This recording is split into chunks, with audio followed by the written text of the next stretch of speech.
right, veterans, we're coming at you with another video here on mental health. You guys, I know, and gals have been waiting for this video. The VA's been saying they're going to change the mental health rating schedule. So it's really important, and this video will be relevant far into the future. Okay, so let's talk a little bit about that new thing's coming. The new schedule's coming. Yeah, so back in June, a little over a month ago, VA testified to the House Committee on Veterans Affairs that they're expecting the new criteria to be published and finalized in early to mid fiscal year 2025. So VA's 2025 fiscal year starts this coming October 1st, so a few months away. So that would place their estimated time of completion sometime between October of 2024 through March of 2025. Wouldn't be surprised if it gets delayed a little longer than that, but it is going to come. I'd say certainly within the next year. Yeah, so this new schedule's coming, people.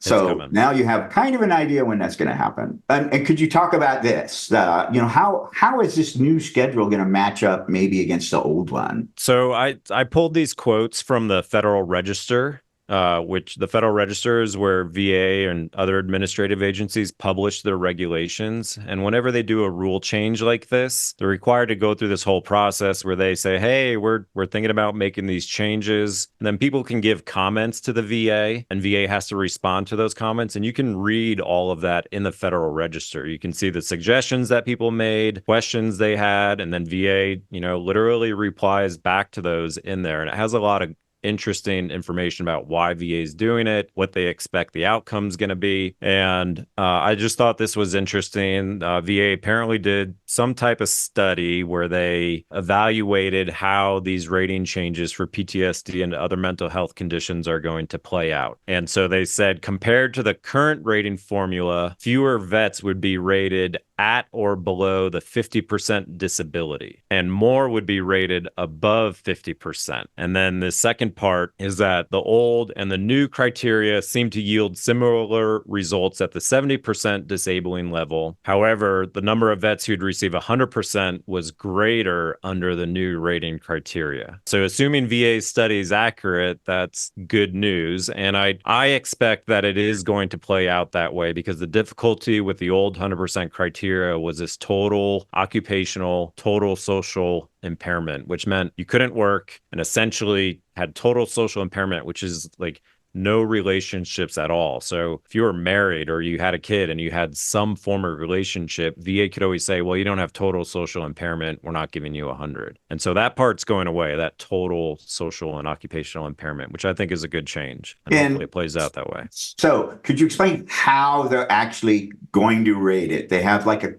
if anyone's familiar, and probably not, with the TBI schedule, this is very much like the TBI schedule. Yes. So could you talk about this for how they're going to do it?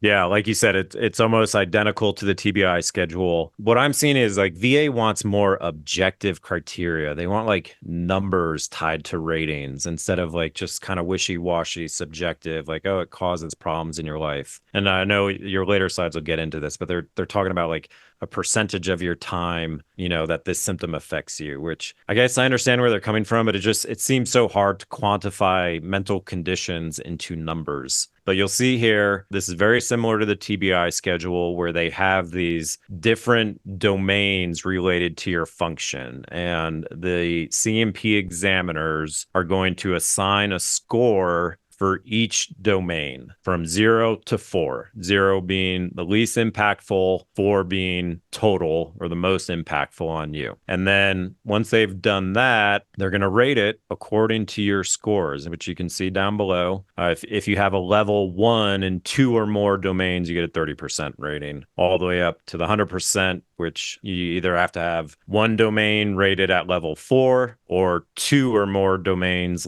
rated at level 3.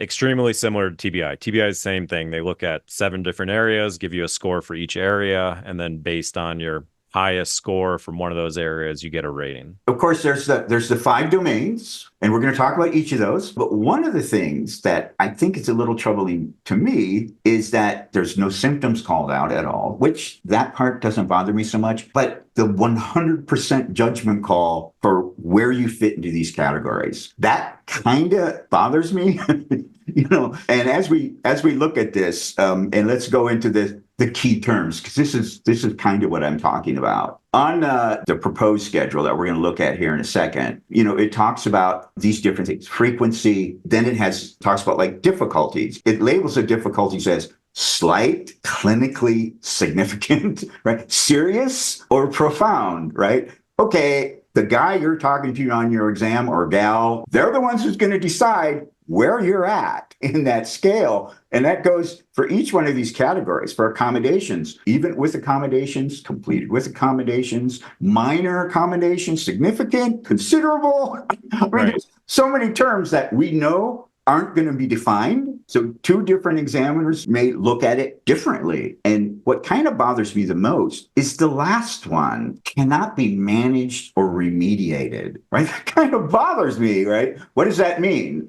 To me, that means you have to be in treatment or had to have been attempted treatment. So anyway, could you talk about these terms a little bit? Yeah. So, I mean, managed or remediated, like you said, it may play out that there might be an element of you having to get treatment, which, isn't required now. I understand this. Like, these words are subjective. Like you said, you could have a CMP exam today, you could have one tomorrow, and the examiners may say completely different things. I don't know if it's going to turn out, this new schedule is going to turn out as well as people hope. I hope it does. We'll see. Let's talk about each one of the categories a little bit, right? So here's cognition. Could you take us kind of through that? Yeah, this is a weird one for me, because when I think of cognition, I always think of TBI, because that's a big thing in TBIs. Cognition is like the functioning of your brain, and you can see they give some examples of what VA thinks it is. Memory, that makes sense. Concentration, that makes sense. Speed of processing information, planning, organizing, problem solving. Those seem more like TBI symptoms to me. Like TBI, they call these executive functions. But again, here, this is another reason why statements are so important. I've been to TBI exams, a few of them, and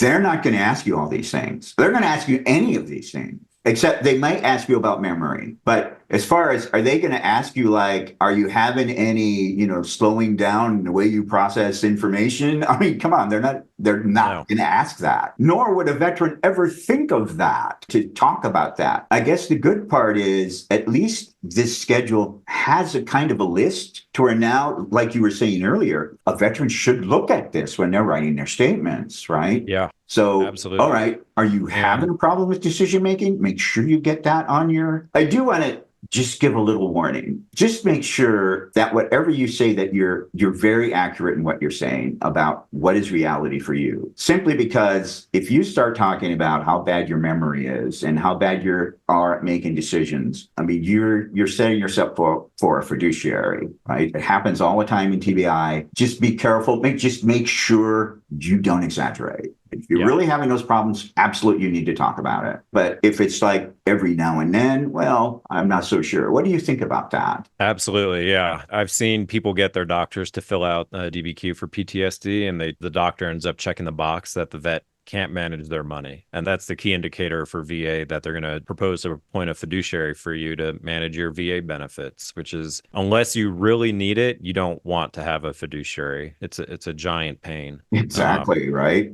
Yeah. So let's go on to the next category: interpersonal interactions and relationships. And here, it really doesn't give any type of example.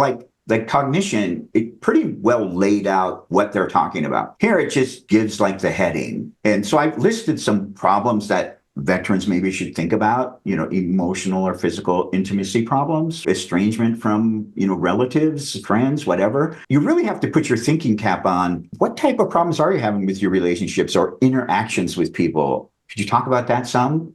Yeah, I like this one because mental health conditions definitely play out on your relationships, both at work and in families and friends. It's important to get into detail with this when you're talking to the CMP examiners. A lot of people don't like talking about these issues, especially with their spouse. See all the time, vets will say, the examiner will ask them, well, how's the relationship with your wife? And the veteran says, it's good. She tolerates me. And then that's all they say. Mm. And you're not reporting the deficiencies. And so when I hear someone say, oh, she tolerates me, or she puts up with me, or she's a wonderful wife, that's making me think, well, there's probably issues that she's putting up with that make her a wonderful wife. You have to be explicit with those issues. And it's uncomfortable. It's embarrassing. You don't want to talk to this random examiner about it, but it's going to become even more important here to really get into those issues so that the examiner captures it in the report, because this is a really important symptom. And if it's occurring more than 25% of the time and it's severe, you can get that number 3, and all you need is another number 3, and you could be at 100%. Yeah, and that's where, again, back to statements. You really have to. I get it. I wrote a book about the VA, right? And my wife would have absolutely hated it if I had talked about her in that book, right? So I barely touched on it, right? Because she doesn't like me to bring her into the VA stuff. And I'm sure there's other wives that kind of want to be left out of that as far as us talking about them. I know some people want to be careful about that, but this is a time where you really need to document it in your statements, the problems you're having. And if that happens to be some problems with your wife, you need to talk about that. I think this is a good thing to highlight, is that buddy statements in this type of context are going to become even more valuable. Oh, exactly. Right. The wife statement here would be very valuable. Right. Coworker statements, friend statements, statements from your parents highlighting these serious difficulties in your interpersonal functioning are going to be very valuable. Exactly. Task completion and life activities. Right? This one, when I looked through it, I was a little like, okay. I mean, it seems to be such a wide area, right? So you could talk about this category. Yeah, it's a broad category. It's covering educational, domestic, social, or caregiving. I don't know, life activities. It's a kind of a weird category. Yeah, so I mean, educational, so going to school. If you're having issues, definitely want to report that. If you're going to online school because you have too much anxiety to go to in person, you want to report that. And then, domestic activities, so cooking, cleaning, exercising, as you talked about before, I think are all going to fall into this category. I feel like it's kind of a catch-all for everything not covered by the other categories. And really, and there seems to be some overlap too. Yeah, there is. And so, just talking about your quality of life, and, maybe you don't go to family events because you have anxiety, or you don't go out to dinner as much. Just any way that your mental health condition is impacting your life. Right. So let's move on to the next category. Navigating environments. They do have some things listed up here, right? Could you talk about these? Yeah, this again, it has a lot of overlap with TBI. The TBI schedule talks about like you being able to read a map, or following GPS directions, which, yeah, I mean, you can get these issues from mental health as well. A great example that a therapist once told me, and I didn't understand how this worked, is I used to have a problem with road rage. And it was a combination of my mental health symptoms taking up all the bandwidth in my brain, such that when something on the road bad happened, I couldn't like process it, and I would get angry. And my issue is I have a problem with safety, and so I'm always scanning cars around me, trying to anticipate if they're going to make a stupid move, and that takes up all the bandwidth in my mind. And my daughter, might be talking to me in the back seat. I'm not hearing what she's saying because I'm focused on everything around me. She gets upset, and then I get upset, and it's not good. And so I think that example can kind of apply to navigating in environments. Leaving the home, navigating, and driving. I think this is a great example of how a mental health condition can impact this area. Right. And it also talks about like a lot of veterans do have problems in confined or crowded spaces. And, so it's important to talk about anything really navigating environments. I guess it's kind of an apt name here. Think about what environments do you navigate through, right? And that could be going to the fair or going to the store or using public transportation, right? So again, veterans, if you're having, these type of things, get it documented on a statement. And this is the last category, self-care, kind of self-explanatory. Yeah, I mean, self-care is pretty straightforward. VA's examples are hygiene, dressing appropriately, or taking nourishment. Taking nourishment would be eating, but I would also say it would be overeating or undereating. And so this is kind of, similar to that 100% criteria that we talked about before, your ability to maintain activities of daily living. So anyway, this is our last category. And, I'm kind of pointing out that all of this is going to be the complete 100% judgment call of the examiner. There's no more symptoms actually listed at different levels that you could argue I probably should have had a 70 because I talked about suicidal ideation. Now all of that will be gone on this new schedule. So this is going to be our end. You have anything else to say about the new schedule, or for that matter, the old schedule? I'm cautiously optimistic that the new schedule is going to be easier to work with, especially if I need to get a client an independent psychiatric evaluation. I have examiners that I think are going to be able to hopefully get more veterans 100% using this 2-3, having two domains marked as a 3 severity can get you that 100. My biggest concern is this 25%. It's just hard to like is that like during your awake time, or is that 25% of a 24-hour day?